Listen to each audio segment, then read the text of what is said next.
Criminals Most Wanted.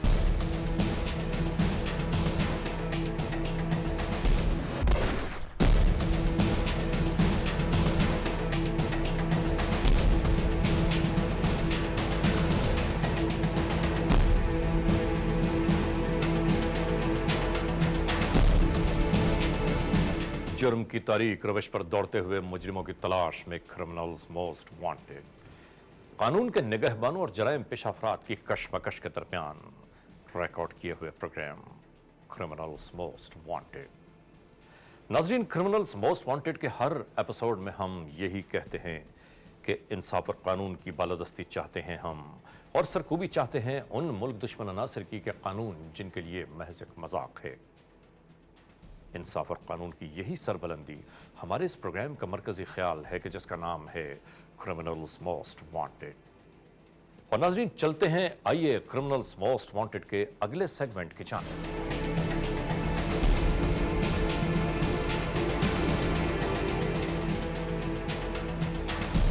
नाजरीन, जुर्म कब, कहां, कैसे, किस तरह रूनुमा हो जाए कोई नहीं जानता, लेकिन हम आपको रखते हैं बाखबर जराइम की नई दास्तानों से। और आइए इस मोड़ पर इस सेगमेंट में सबसे पहले हम आपको लिए चलते हैं अपने क्राइम स्टेटमेंट बोर्ड की जानिब, कि जहां पर आप देखेंगे कि हमारे मुल्क में इस हफ्ते जराइम की शरह क्या रही है। आइए चलते हैं।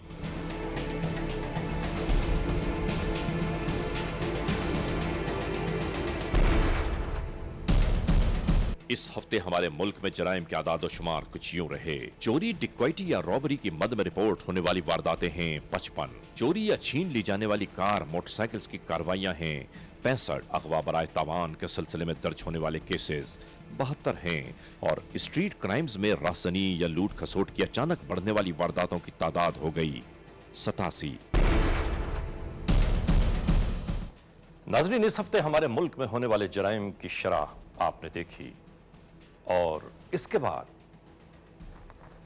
बाद हम आपके लिए चल रहे हैं अपने अगले सेगमेंट की जानिब, कि जिसमें आप देखेंगे जुर्म की दास्तान, यानी द केस।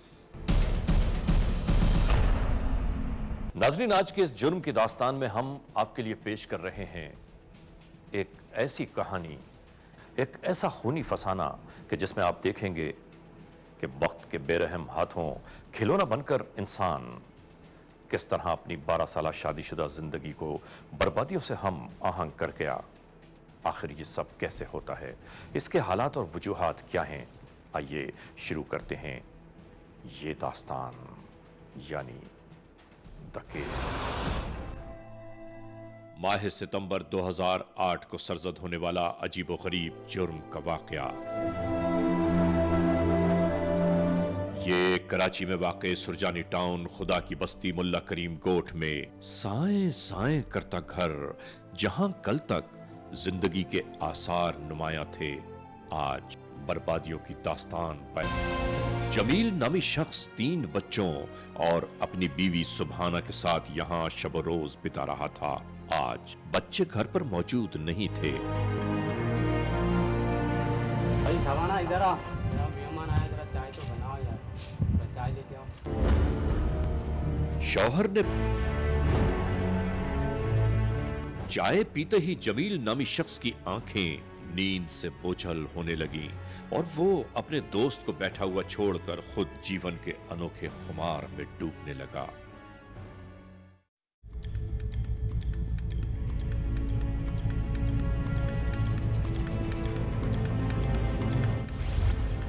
और फिर जैसा हुआ वो सब नाकाबिले यकीन था।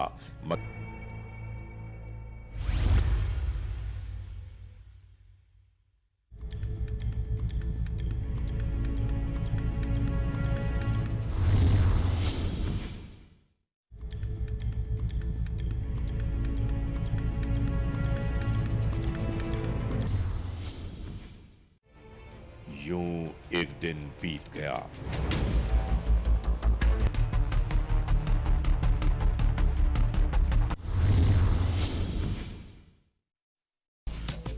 अगली रात कुछ लोगों ने बीवी की मौजूदगी में इस हैबतनाक दास्तान को सोचे समझे मंसूबे के तहत आखिरकार अंजाम तक पहुंचा दिया।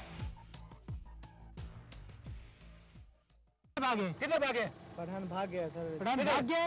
ये कहाँ पे है मुल्ला करीम कोट? खुदा की बस्ती के पास। हाँ खुदा की बस्ती। अच्छा, असल वाक़या क्या है? असल हकीकत क्या है? तकरीबन 3 साल मेरा मियाँ ठीक ठाक रहा था। पड़ोस में होता था ना, एक आदमी होता था, वो जनानियाँ ले आता था। अच्छा, उससे मिलके ये अपना काम धंधा शुरू कर लिया था। फिर मैं रोकती थी, मेरा नहीं, किसी ने नहीं माना। सबको बताया, किसी ने नहीं मेरी सुनी। किन सबको बताया? भाइयों को। भाइयों को आपने बताया ये बात? जी।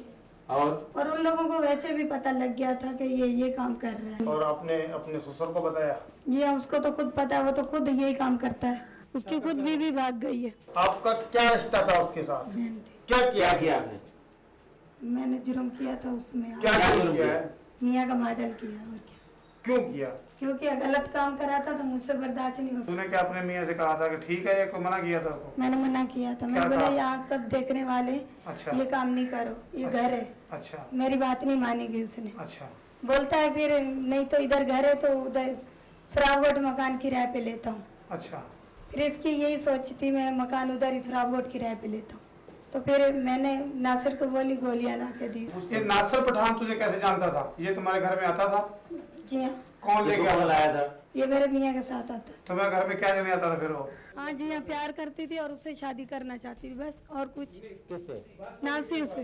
तो नासिर से मार आपने गोलियां मंगवाई? जी हाँ। नासिर को बोला मेरे मियाँ को मार दो। उसने बोला ठीक है, मैं तुम्हारे। मैंने बोला ये बात बाहर ना निकले। वो कहने लगा नहीं निकलेगी। चाय पिलाई, फिर वो बेहोश हो गया था। मतलब फिर वो आ गया था, वैसे भी खड़ा हुआ था, तो फिर वो आया। आपका नाम? बाप का नाम खैर मोहम्मद। भाई कौन क्या हो? दश्ती बलोच। कहाँ के रहने वाले? पीछे से खानपुर के रहने वाले हैं। यहाँ कितना अर्सा हुआ? यहाँ तकरीबन 1 साल हो गया। यहाँ कौन सी जगह रहते हो? यहाँ मुल्ला करीम गोट में कितने अरसे से यहाँ रह रहे हो? तकरीबन 1 साल हो गया सर। 1 साल से। हाँ। और जमील यहाँ कब से रह रहे हैं? जमील भी तकरीबन उसको ज्यादा साल हो गए, 5-4 साल हो गए। जमील क्या लगता है तुम्हारा? जमील तुम्हारा क्या लगता है? मामू बुलाता था सर रिश्ते में। कहते हैं कि जमील के कत्ल के बारे में आप क्या जानते हैं? सर जमील की कहानी ये हुई है कि सर हम थले पे बैठे हुए थे, 3:30 का टाइम था। तो कौन? मैं और नासिर पठान अच्छा बातें कर रहे थे वहाँ, अच्छा जैसे दुनिया जहान की बातें होती हैं अच्छा। तो कर रहे थे। तो ये आ गया अपना जमील घर से बाहर निकला।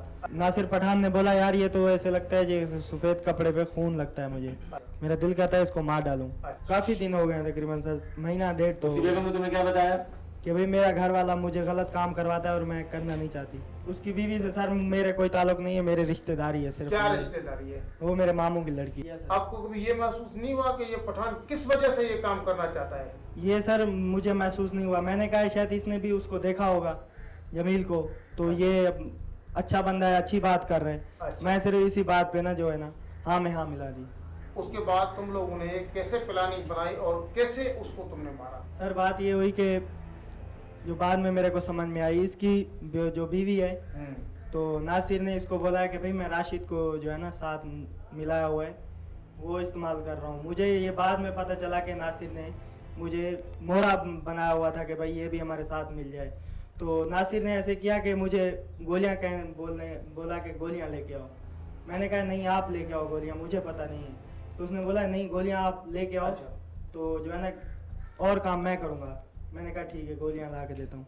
गोलियां ला के नासिर को दी मैंने सर। नासिर को जब दे दी तो उसने इसकी बीवी को दी। अच्छा तो तकरीबन जब शाम का टाइम हुआ, 7-7:30 का टाइम था, तो मैं खबरें देखने जाता था इसके घर पे, अच्छा जमील के घर पे। अच्छा। तो मैंने खबरें देखी सर। खबरें देखते देखते तकरीबन 9:30 का टाइम हो गया। सर गोलियां उसकी बीवी ने उसको चाय में मिला के दी। तुम्हें भी तुम्हारे चाहिए? सामने मैंने भी चाय पी थी सर। कितने कप चाय के लेके आई थी उसकी बीवी? 2 कप चाय के लेके आए। तो जमील ने बोला कि यार मुझे नींद आ रही है।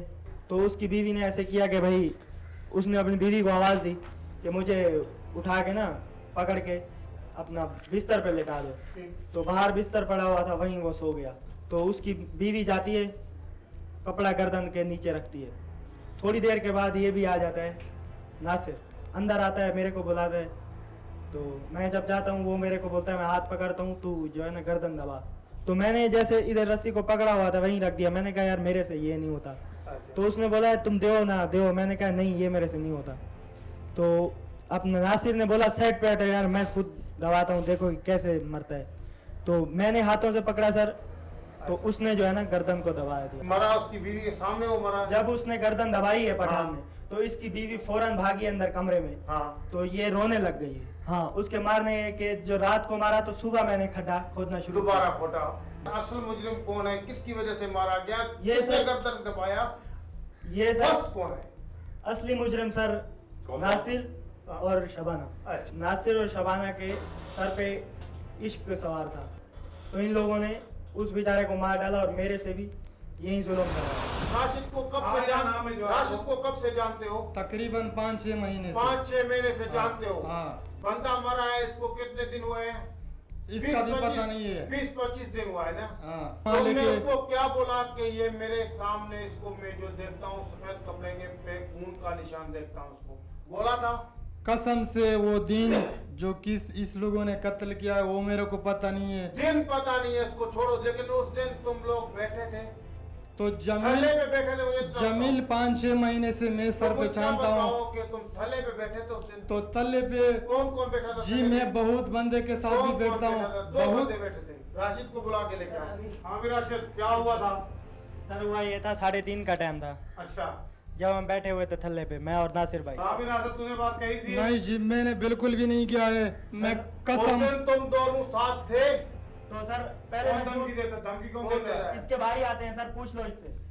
मेरे भाई ने लेके आते हैं सर। सर मेरे भाई ने इसको ये भी बोला है कि अगर ये मेरा भाई आपके साथ गुनहगार होगा, गुनहगार हो या शामिल हो, मेरे को ईमानदारी में बोल। क्या बोला इसके भाई ने? सर इसके भाई ने हमें ये बोला कि हम चलो ठीक है, तुम फंसा रहे हो हमारे भाई को, हम पैसे दे के छुड़ा लेंगे, तुम्हारा जो हशर करेंगे, तुम्हारे बच्चों का जो हशर करेंगे, वो तुम जब जेल से छूटोगे तब देखना कि तुम्हारा खानदान कहाँ है। तो सर इसी वजह से पहले भी मैं सच नहीं बोलता था, झूठ बोलता था। उस औरत को लाओ। ये नासिर उस दिन तेरे साथ था मारने में? जी हाँ। हाँ। गर्दन इसने दबाई थी? जी हाँ। रस्ते किसने खींचे थे जी हाँ। मारने में? हाँ। यही था अपना नासिर हाँ पठान नासिर था। या कोई और थे? नहीं, नासिर। यही नासिर पठान है? जी हाँ, नासिर।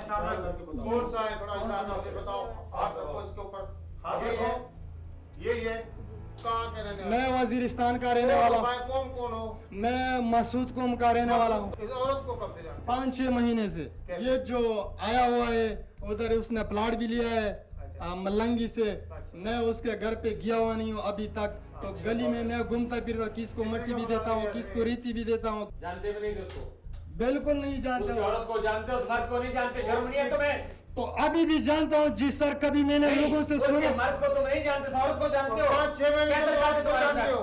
बकवास करते हो? उस औरत को जानते हो? उस मियां को तुम नहीं जानते, उसकी बीवी को तुम जानते हो?